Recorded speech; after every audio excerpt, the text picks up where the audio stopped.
Hello everybody and welcome back to Reading with Grandma. Tonight we have a story for you about Lyle Crocodile. This one is called Lyle at the Office and it is by Bernard Wobber. Everybody thought that Lyle the Crocodile was funny. Not silly funny or funny looking, just plain funny. And wherever he went, Lyle always made people smile and forget their troubles. At the supermarket, shoppers perked up the instant they saw Lyle. "We should offer Lyle a job," said the store's manager. "Then we could always count on having happy customers." In the park, frowns turned to big smiles the minute Lyle appeared, especially when he performed tricks. "Do you suppose Lyle would consider working for us?" said the parks commissioner. "Our parks can use more cheer these days." And once, a man wanted to use smiling picture of Lyle in a toothpaste advertisement. "Listen to this," said the man. "Smile like Lyle." "No, that isn't catchy." "No, thank you," the Prims always answered politely but firmly. "Lyle is happy with his life just as it is." Lyle was happy, all right, living with Mr. and Mrs. Prim, their children Joshua and Miranda, and his dear mother Felicity, or Nurse Felicity as she was known at the hospital where she worked. Lyle loved to entertain the family, so as he did one night, parading about in the pirate costume he would soon be wearing for Halloween. It was joyful house made even more joyful by the arrival of baby Miranda. Lyle adored showing off pictures of Miranda, and he almost burst with pride and did 3 somersaults when his name was among the first words Miranda learned to say. "Lily, Lily," she would coo to him. Yes, it was a good life, especially for a crocodile. And good things were always happening.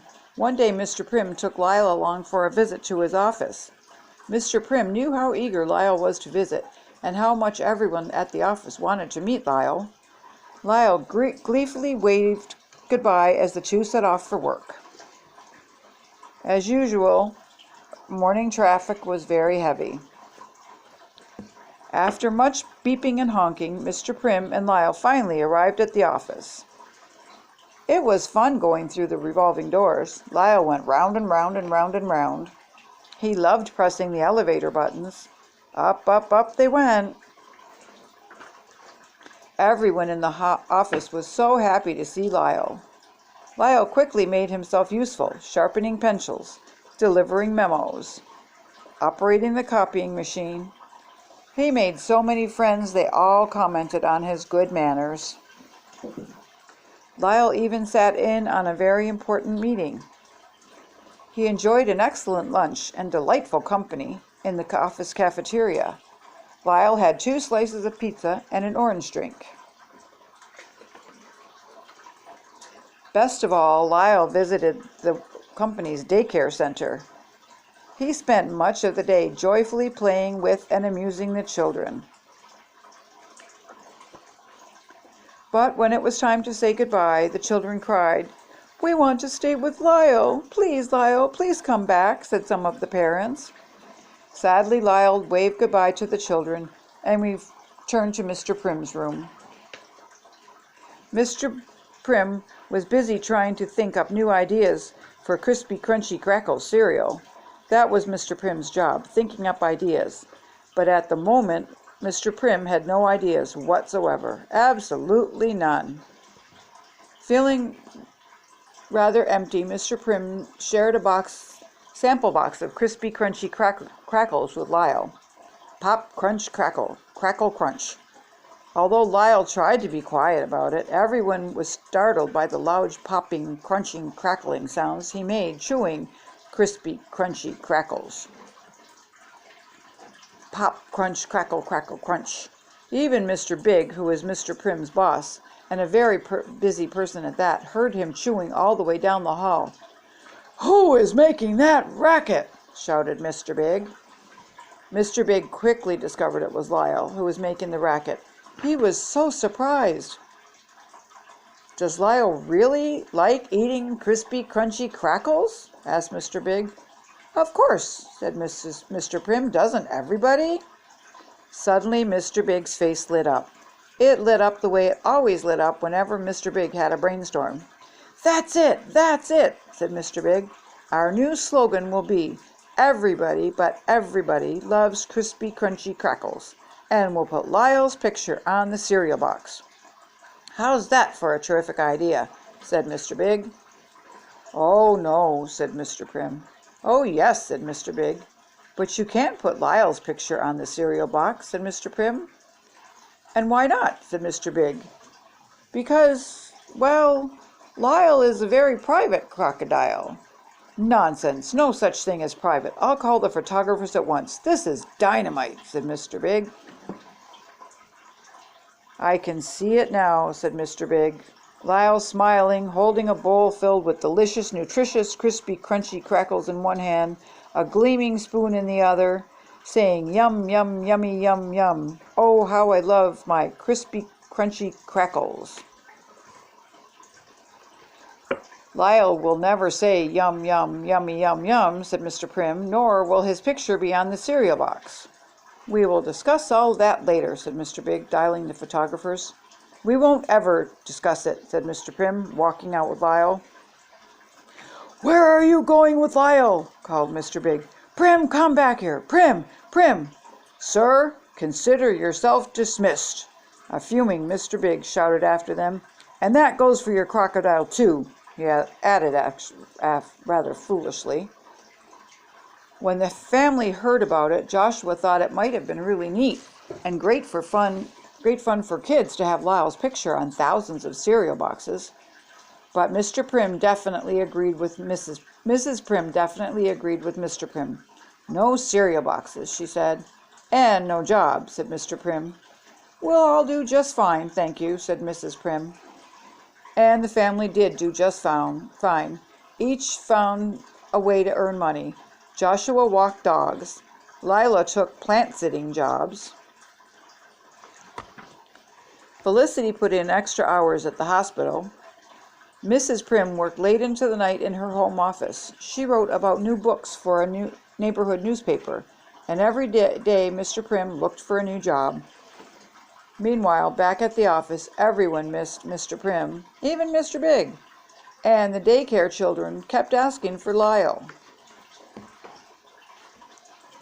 More cheerfully, the family had so much looking forward to Halloween, and at last the big night arrived. Lyle finally got to wear his pirate costume. Joshua dressed up like a monster, and Miranda was an adorable little witch. Mr. and Mrs. Prim and Felicity accompanied them on trick-or-treating. Trick or treat, they called out as the doors swung open, and their bags filled with Halloween goodies. But there was one doorbell they dared not ring. That bell belonged to the run-down, gloomy house they were just passing. What a pity, said Mrs. Prim about the house.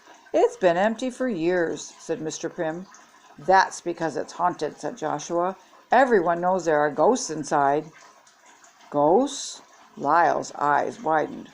And do you know what? Joshua went on. Cries for help have been heard from coming inside that house. Oh, Joshua, said Mrs. Prim. Mrs. Prim was about to add, that's just gossip, when suddenly, in fact, they heard cries for help coming from the house. What was that? Said Mrs. Prim. Help, help! Those are real cries, said Mr. Prim. Hello in there, called Mr. Prim. Help, help, a voice called back. Even though he was scared silly of ghosts, Lyle pushed the door, only to discover Mr. Big. But what was Mr. Big up to now? Well, at the moment, he seemed, he was busy clinging for dear life to a ceiling light fixture. Help, help, cried Mr. Big. My ladder has fallen, and I can't get down. Lyle set the ladder upright and helped a very shaken Mr. Big come down.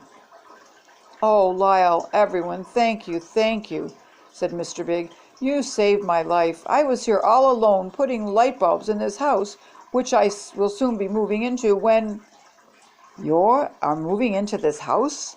they exclaimed. Everyone was so surprised. "Well, welcome, and good luck in your new home," said Mr. Prim. "Thank you," said Mr. Big. "And good luck with the ghosts," thought Lyle. Day after day the family watched Mr. Big's house being renovated. Before long the old neglected house was sparkly bright. It looked so nice Lyle began to wonder if it was still haunted. One day a letter from Mr. Big arrived at the house on East 88th Street. Mrs. Prim read it. "Dear Prims and dear Lyle and Felicity, please come to my housewarming party. It's next Saturday afternoon at 2." And the letter was signed, "Your new neighbor and friend, I hope, Alwyn Power Big III. P.S. You can call me Al." Everyone from the office came to the party, and most especially the daycare children. "Please consider coming back to work," Mr. Big said to Mr. Prim. "We need you and miss you. And, we'll just forget all about having Lyle's picture on cereal boxes. Gem of an idea that it was.